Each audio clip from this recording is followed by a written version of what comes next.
Hello friends, welcome to my channel नमासीए। आज हम बात करेंगे एनपीएस के बारे में। NPS is national pension scheme of central government which is regulated by PFRDA. जैसा कि नाम से ही क्लियर है, ये एक पेंशन स्कीम है। It accumulate our fund throughout our career and give income after the retirement. Central government ने हमें मोटिवेट करने के लिए इसके ऊपर टैक्स बेनिफिट भी दिए हैं। So let's understand tax benefit on NPS first. NPS में इन्वेस्ट करके आप 3 सेक्शंस के थ्रू डिडक्शन क्लेम कर सकते हैं। First, under section 80CCD1। यह सभी इंडिविजुअल के लिए है, चाहे वो सेल्फ एम्प्लॉयड हो या सैलरी। इसका मैक्स डिडक्शन लिमिट 1.5 लाख है, including deduction under section 80C। For example, यदि आपने 80C में 1.5 लाख का डिडक्शन क्लेम कर लिया है तो आपको 80CCD1 में कोई डिडक्शन नहीं मिलेगा। एंड वन मोर एग्जाम्पल, यदि आपने ओनली 90,000 का डिडक्शन क्लेम किया है 80C के अंदर, तो आप रिमेनिंग 60,000 एनपीएस में इन्वेस्ट करके 80CCD1 में डिडक्शन क्लेम कर सकते हैं। Second, under section 80CCD1B।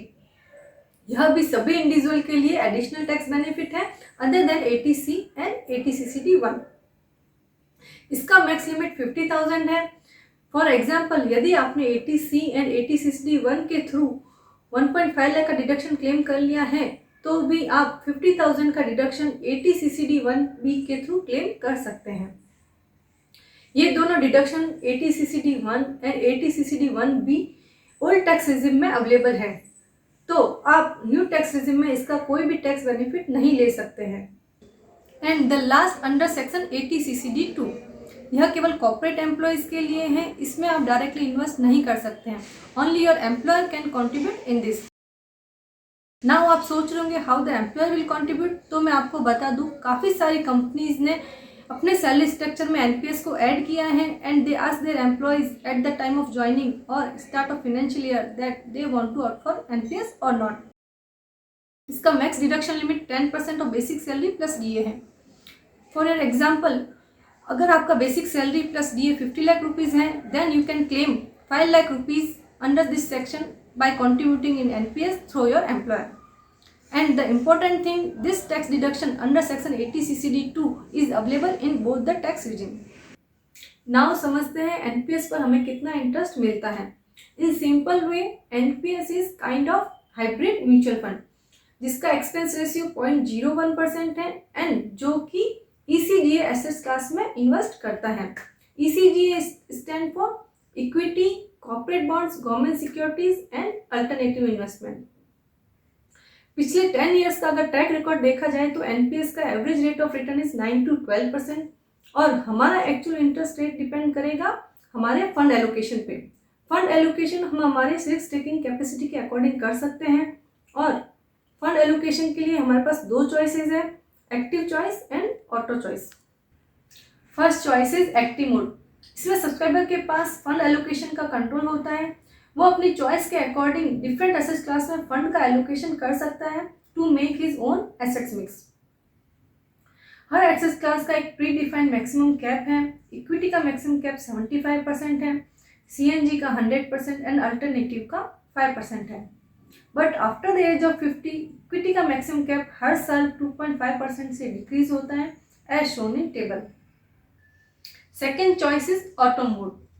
As name says, इसमें फंड का एलोकेशन ऑटोमेटिकली होता है based on the subscriber age. Auto mode में फंड एलोकेशन के लिए 3 लाइफ साइकिल फंड है। First is aggressive life cycle fund. It is for the high equity exposure. इसमें equity का एक्सपोजर 75% से स्टार्ट होता है till the age of 35 and after that it decrease gradually as shown in table. Second is moderate life cycle fund. It is for the moderate equity exposure. इसमें equity का exposure 50% से start होता है till the age of 35 and after that it decrease gradually as shown in table. Third one is conservative life cycle fund. It is for small equity exposure. इसमें equity का exposure 25% से start होता है till the age of 35 and after that it decrease gradually as shown in table. इसमें आप एक mode से दूसरे मोड में कभी भी स्विच कर सकते हैं, maximum 4 times in a financial year. और एनपीएस ही एक ऐसा रिटायरमेंट प्लान है जिसमें सब्सक्राइबर को अपना पोर्टफोलियो बनाने की फुल फ्रीडम रहती है। But irrespective of all this benefit on NPS, मैंने देखा है काफ़ी सारे लोग एनपीएस को ऑप्ट नहीं करते हैं because of two major reason. The first one is NPS में 60 ईयर तक मनी ब्लॉक रहता है, and the second one is at the age of 60 we can withdraw only 60% of fund and remaining 40% का annuity plan लेना होता है. Annuity plan is monthly pension plan and annuity plan का return बहुत कम है. तो इन्हीं दो रीजन्स पे आज हम बात करेंगे कि फिर भी एनपीएस हमारे लिए कैसे बेनिफिशियल है. So first reason is money block till the age of 60. इसको अंडरस्टैंड करने के लिए पहले हम देखते हैं कि एवरी ईयर हमारा एक्चुअल में कितना मनी ब्लॉक होता है.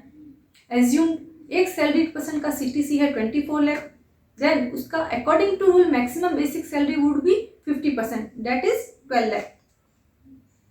अब अगर वो एम्प्लॉयर के थ्रू कंट्रीब्यूट करता है तो that would be maximum 10% of basic salary, that will come 1.2 lakh. 1.2 lakh is 5% of CTC. तो क्या हम अपने ओल्ड एज को सिक्योर करने के लिए 5% भी मनी ब्लॉक नहीं कर सकते हैं? अगर वो एडिशनली 50,000 भी डाल देता है अंडर सेक्शन 80 CCD 1B में, तो भी उसका मनी ब्लॉक होता है only and only 7.5%. And the second reason is at the age of 60 minimum 40% fund value का एन्युटी प्लान लेना होता है एंड जिसका रिटर्न ओनली 5 to 6% है. But as per my point of view effective return is more than 6%. Let's see how. Assume एक person है जो कि 30% की टैक्स स्लैब में कवर होता है और वो 1 लाख रुपीज को एनपीएस में कंट्रीब्यूट नहीं करता है, तो उसको 30% की टैक्स स्लैब के हिसाब से 30,000 रुपीज का टैक्स देना होगा और remaining 70,000 he can invest and earn the return. And in second case अगर वो एनपीएस में इन्वेस्ट करता है तो he can save 30,000 rupees from the direct tax. तो इसको मैंने दो पार्ट्स में डिवाइड किया है. फर्स्ट इज 70,000 जो कि वो डायरेक्ट कंट्रीब्यूट कर रहा है and second is 30,000 rupees from tax saving. As per NPS rule at the age of 60 maximum 60% हम विड्रॉ कर सकते हैं और रिमेनिंग 40% का एन्युटी प्लान लेना होता है. जो 70,000 हमने पॉकेट से पे किया है उसमें से हम 60,000 रुपीज विड्रॉ कर सकते हैं. पॉकेट का रिमेनिंग 10,000 रुपीज और टैक्स सेविंग का 30,000, total 40,000 will go for annuity plan. और एन्युटी का रिटर्न है 5%, तो 40,000 का 5% विल बी 2,000.